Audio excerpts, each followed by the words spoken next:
You're listening to the Beer O'Clock, the Beer O'Clock Show. You're listening to the Beer O'Clock Show. It's Beer O'Clock, and this is the Beer O'Clock Show, back for 2016, and we're so glad you're back with us as well. My name is Mark, and joining me, all raring to go, is my beer buddy, Steve. Hello, mate. Hi, Mark. How you doing? I'm doing all right, mate. How are you? I'm very well, thank you. Very good. This season, we are turning our gaze, at least half of the time, to that beer mecca in Europe, the yeasty capital of the continent, Belgium. So this is our long-awaited Belgian season, and we have a bunch of Belgian beers amidst our usual random assortment, and we're kicking off the season tonight with Imperial IPA from Viven, an 8% IPA using Tomahawk and Simcoe hops. But before we get to that, Stevie! Mark! What have you been up to since we last had a little bit of a chat? I'll tell you what, mate. I have jumped both feet into Triannuary this year, and I have gone nuts with it. I kind of had a month where I said to myself after the excesses of Christmas and the 12 beers of Christmas and all the rest of it that I was going to try and avoid drinking at home. But didn't want to be in a situation where I actually stopped drinking for the whole month. So kind of made a commitment if I was going to go out, and I've been out a few times this month, that I was going to try my best to drink exclusively new beers that I hadn't drunk before. So taking on the whole ethos of Triannuary. My final tally, which I'm fairly impressed with, considering I only went out 4 times in January, this is a pretty good record. 58 new beers. 20 new breweries and 10 new venues. Now across those, some of the highlights included the bottle share that jointly host every month in Essex. Had some great new beers at that in January. Also went on a little bit of an impromptu pub crawl around Chelmsford a couple of nights back with a few of the lads from the bottle share as well. And again, that was mostly local beers I was drinking. But the highlight for me was going to that well-known capital of the Midlands, Coventry, the beer mecca that is Coventry, meeting up with Carl Marshall, otherwise known as @TheBeardedOne on Twitter.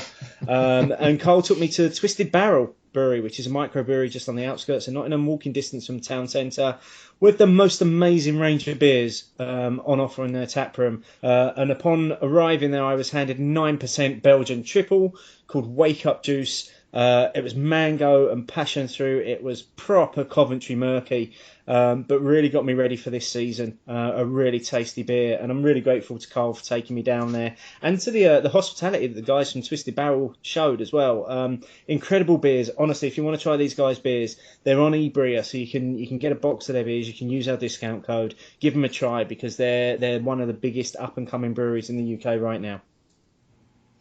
Very good. What about you, mate? I bet my prediction is going to be that you've drunk fuck all in the last month. Well, technically, we did a little short episode last week, so I have had a beer in January. One beer. Well done. One beer. Cheers, mate. I decided to take it easy for January.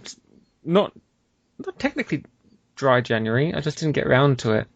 Oh no, I tell a lie. Friday night, I was out with a work do at Bev's, my wife's work do.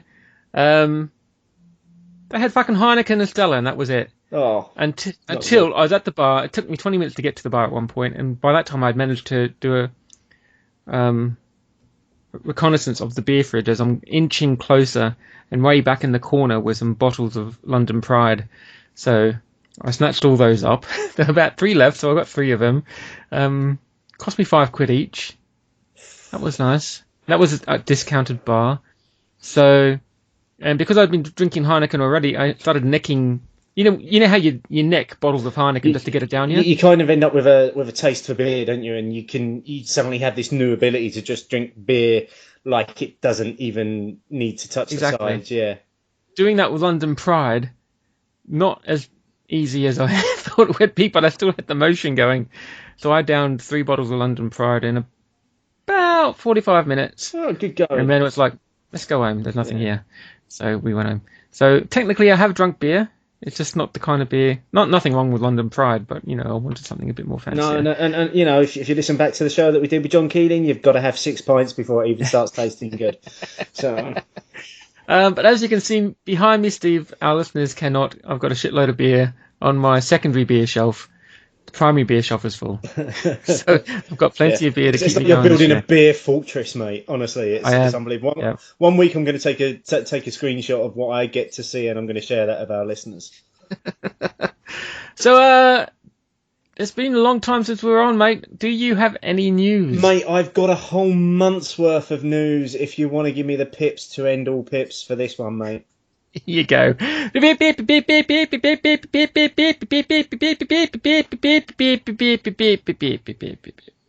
Okay, so I'm going to launch straight in with what is old news now, but it seemed as though it literally hit the day after we recorded our last podcast before Christmas. The sale of Camden Town Brewery to AB InBev. I'm not going to go over old ground here. Everybody knows it's happened. Interesting to know the reactions, and it'll be interesting to see what happens moving forward. Just across the other side of London, not too far from Camden, next bit of news is about Beavertown. They're hosting what seems to be the world's biggest free entry beer festival on the 13th of February. This is for their 4th birthday. They're going to have about 70 beers on tap there. It's going to be huge. If you want to check out what they're doing, check out the Beavertown website for that. New beer news. Fuller's have released a keg IPA. Now, I'm very excited about this because the branding looks amazing on this. It's going to be the strongest of their expanding keg portfolio, 5.3%, lots of hop bitterness, balanced by some malt flavours in there. Currently available in a handful of Fuller's bars, but rolling out across more of their bars in the next couple of months. Adnams at the beginning of January released their beer calendar for 2016. Now, this is a great little thing that shows all of their cask beers, all of their keg beers, and when they're going to be available throughout the year. If you want to check it out, go to the Adnams website, type in their search option, beer calendar 2016, and it'll come up.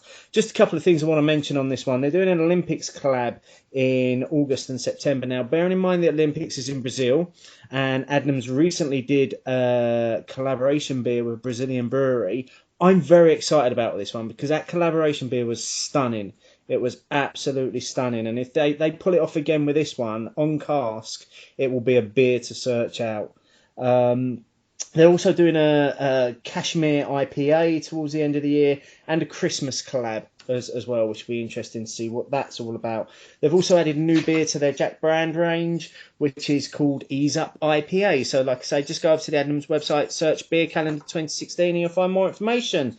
Cyclops, mate, do you remember Cyclops? We used to use it in season 1, season 2 of the show. We used to be confused by it a little bit as well. We did. Well, there wasn't a lot on there in those days, but they've hit a new milestone now. So they've now got 100 keg and canned beers on there, as well as over 2,000 cask and bottle beers from around 400 breweries in the UK. That's quite a database that Cyclops has now got. It's a good system if you want an idea of what a beer should taste like according to the brewer. It's worth checking out. Head over to cyclopsbeer.co.uk and have a look and see what they've got. Event news. Sheffield Beer Week is coming back in Sheffield, obviously, clue in the title. 14th to the 20th of March. sheffieldbeerweek.co.uk for more information. Beer Day Britain's also coming back this year. Once again, on the 15th of June, there'll be a national cheers to beer at 7 p.m, where everyone's going to be encouraged to raise their glass, take pictures, tweet it, Instagram it, do whatever you want with the pictures. Who cares as long as you've got a great beer in your hand and you're saying cheers at 7 o'clock. More information, beerdaybritain.co.uk. And finally, one more sellout that happened during January. Untapped got taken over. What? Yeah, I know. Up until now, and I didn't know this, Untapped was basically a couple of guys running it voluntary, like in their own time from their back shed or whatever it was, wherever they are in America. But they've now undergone a strategic merger with fellow alcohol startup Next Glass, and it means they'll be able to work on it full time, basically. So it means you'll still get the great service, but the guys that have been driving it for years in their own time will now be getting paid to do the job that they obviously love doing. So that ends a rapid roundup of what happened in beer in January. Very good, but now it's February and it's the start of season 9. We are back. Here we go. Before we get going, guys, long-time listeners of the shows, get your counters ready. How many times are we going to use the phrase Belgian-y over the next few weeks? Keep a tally. We might have a little contest at the end. You never know. Yeah, I mean, someone has to listen to them all and count them, which I'm not volunteering for. Season 9, we're finally taking on the Belgians. We have teamed up with Rene from Beautiful Beers, a beer shop that I've been going on about for a good couple of years now. And Rene has very kindly helped us out with a box of Belgian beers. You can get the box from his website as well. So it's something like 32 quid for, how many beers is it? 12 beers plus a freebie. So with your 10% discount, you're laughing there. It's not a bad deal. Not a bad deal at all, mate. No. So the first beer of our Belgian season is from Viven. It's the Imperial IPA, 8% IPA, using Tomahawk and Simcoe hops. And let's get into it, mate. I'm really excited about this because I've just stuck my nose into this glass. And you know what the last aroma I'm getting from this is? Anything Belgian. It's brilliant. It's citrus, it's pine, it's a little bit resinous. It's everything that you would expect from a modern day kind of new world IPA. I suppose it's not Belgian-y at all. No, it's like a not overwhelming Simcoe, but tickling your nostrils. Mm-hmm. But there's definitely Simcoe in there. Lovely piney, sweet fruits. Looking forward to this. Let's get into it, mate. Let's get stuck in. Cheers. Cheers.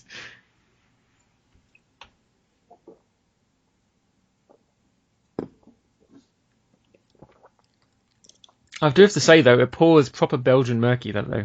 It is, yeah. It's like it's a dark orange colour. There's a little bit of murk in there. There is quite a lot of yeast in the bottle, but it's not taken away from it. I mean, that's not Belgian-y at all. It's big. It's tropical. It's thick.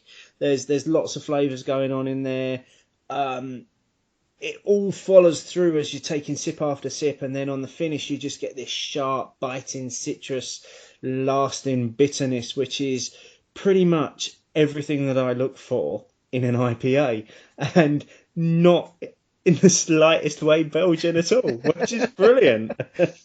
Yeah, you get this lovely big bitter citrus hit. It's kind of drying off a little bit dry, but there's like an undercurrent of a sweet toastiness. It's slightly caramel as well. This lovely malt that's kind of just sitting there, just sitting there, just underneath all those big hoppy flavours. But I can see this being a beer that is right up your street. Not so much right up my street, but hey, you didn't choose the IPA for once. Hey. Rene chose the IPA. I tried my hardest for the whole season. I think you'll find not to include a single IPA in this season's selection. So I'm just putting that one out there. Wasn't my choice. This was down to Rene. So why this is just sitting in the glass for a bit. Would you like a little bit of background on the brewery, mate? Certainly. A little bit of history. So Viven was originally founded in 1999 by Willie de Lobel, and originally had two beers, one called the Chapel of Viven, which was their blonde beer, and the other called the Monastery of Viven, which was their brown beer. Willie hung around until 2003, where he started getting bored with the whole brewing thing. It was a hobby that got out of hand. We've heard that so many times from so many people. So he looked to sell the brewery, and he sold it on to a young entrepreneur, Tony Trahan, who was the son of a local liquor dealer. And they decided that buying the brewery would be a good investment to add to their portfolio, to their business. And they carried on brewing the traditional way of brewing Belgian beers, the blonde and the brown.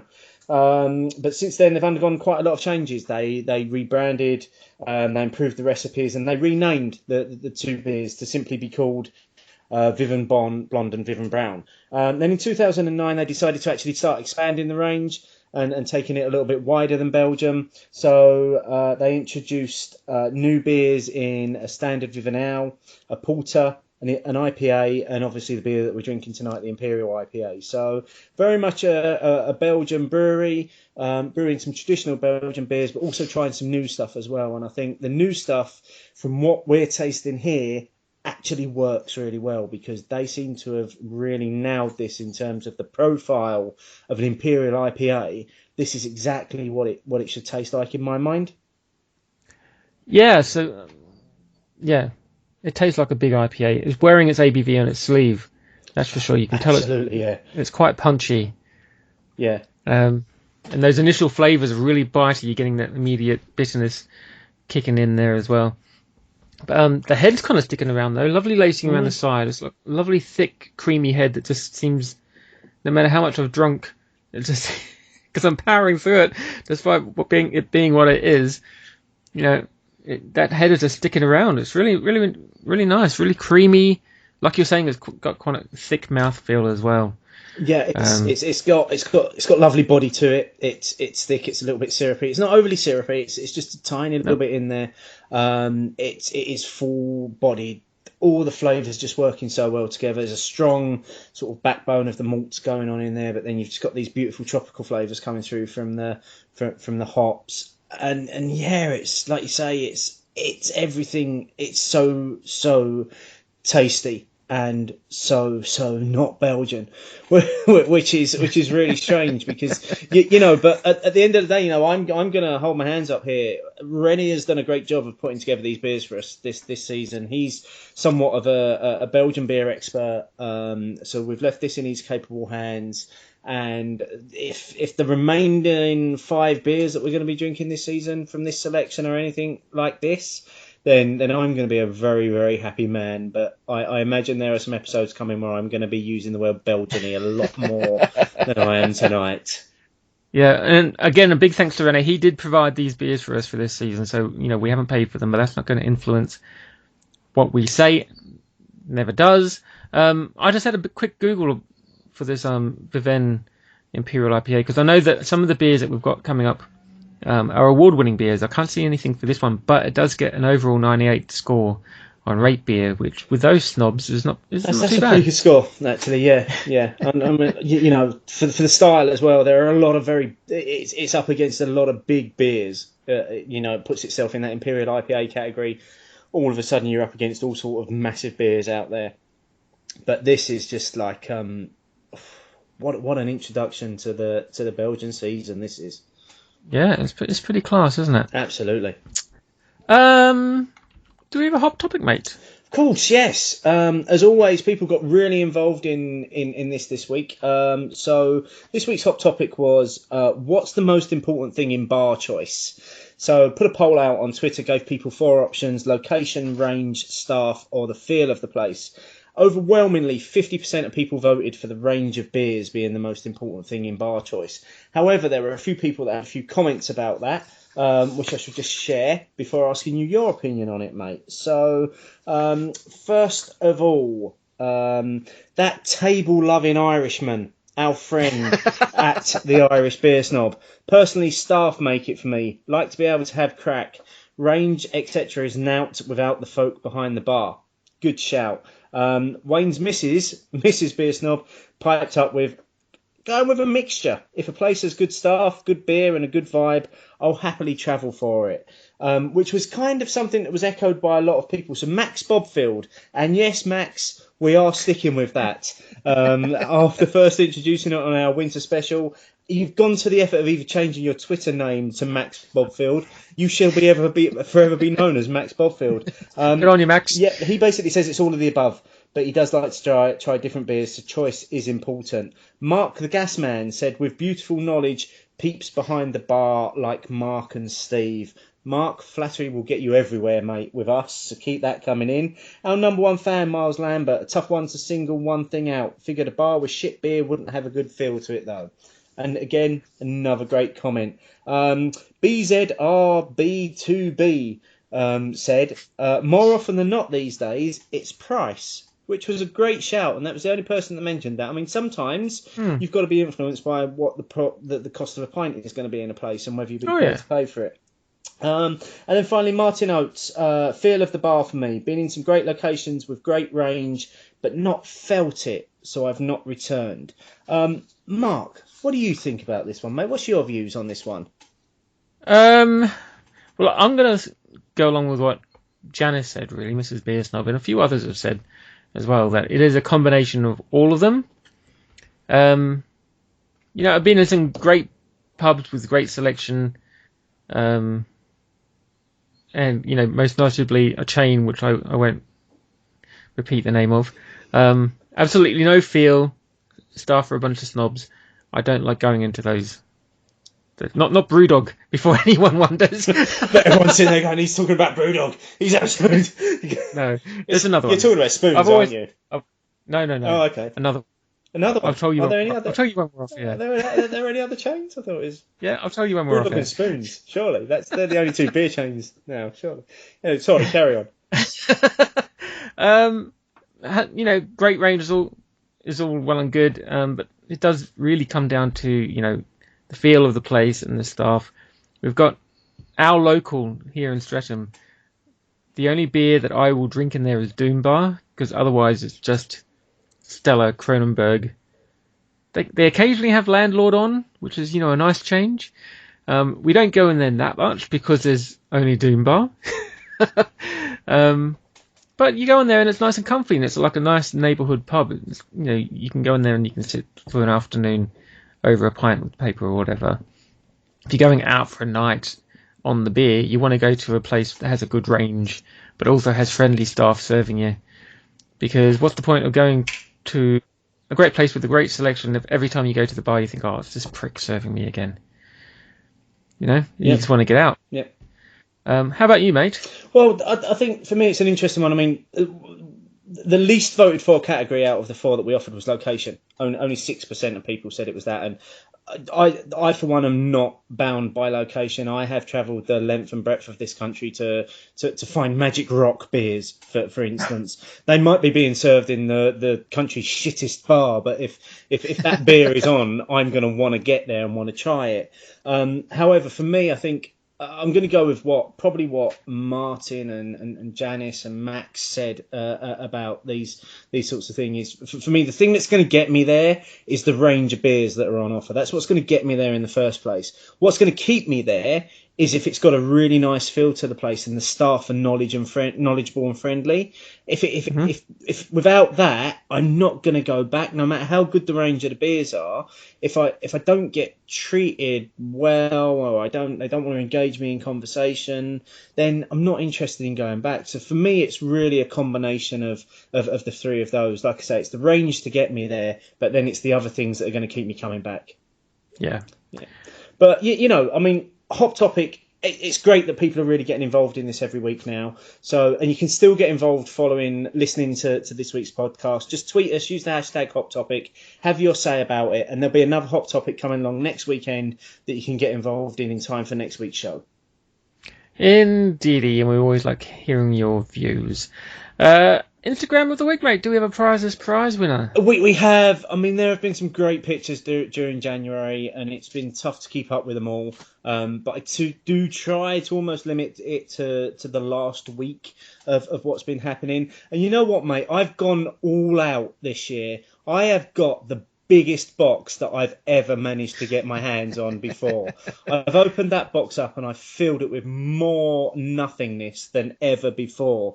So this season's great big prizeless prize box of nothings are going to be amazing, and the people are going to love them. And the first winner of said prizeless prize is this lovely black and white image this week. This is what a British winter beer festival should look like, and it really encompasses it for me. That's from our friend of the show, Martin Oates, at MJP007. Congratulations, Martin. You're getting the first new and improved great big box of nothing for the prizeless prize. And if you want to enter your own picture into next week's prizeless prize to be in with a shout of getting one of those amazing empty boxes, just put your picture up on Instagram, use the hashtag cheers guys, and if it catches my eye, I will be raving on about your picture on next week's show. And before we start heading towards the end, mate, what are your final thoughts on this Viven Imperial IPA? Mate, I've loved every drop of it. It hasn't lasted in my glass for very long. The sign of a good beer, though, is that the lacing up the side of it, the head is still there, all up the side of the glass. There's a tiny little bit left in the bottom.